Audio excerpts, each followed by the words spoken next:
এটি একটি review video.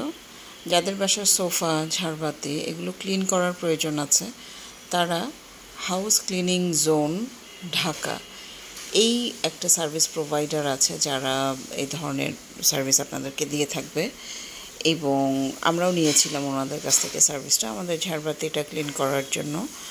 এত সুন্দরভাবে এবং এত যত্ন করে ওনারা ক্লিন করেছে যে একটা কাচের পোর্শন, একটা অংশ কিন্তু ভাঙেনি। সবগুলো তারা খুব আস্তে আস্তে অনেক সময় নিয়ে, ধৈর্য নিয়ে তারপর কিন্তু তারা ক্লিন করেছে।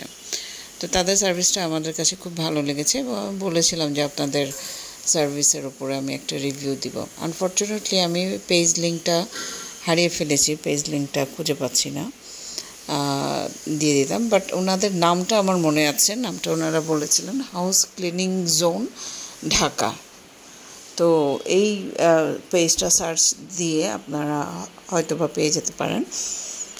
আর যে ছেলেটা আসছিল খুব ভদ্র, খুব অমায়িক, যে আমাদেরকে গাইড করছিল। আমরা বারবার বলছিলাম যে যেহেতু ছোট ছোট লাইটগুলো ছোট ছোট, এবং দেখেন প্রত্যেকটা লাইট কিন্তু খুলতে হয়েছে, খুলে আলাদা করে ক্লিন করে তারপরে কিন্তু আবার লাগিয়েছে। তো অনেক সময়ের ব্যাপার ছিল, সকাল থেকে কাজটা শুরু করেছে এবং দুপুর গড়িয়ে গেছে, তারপর পর্যন্ত কিন্তু খুব ধৈর্য নিয়ে কাজটা করেছে। একটা লাইটও বা একটা অংশ ময়লা ছিল না, একদম পুরোপুরিভাবে পরিষ্কার করেই উনি আমাদের সার্ভিসটা প্রোভাইড করেছে।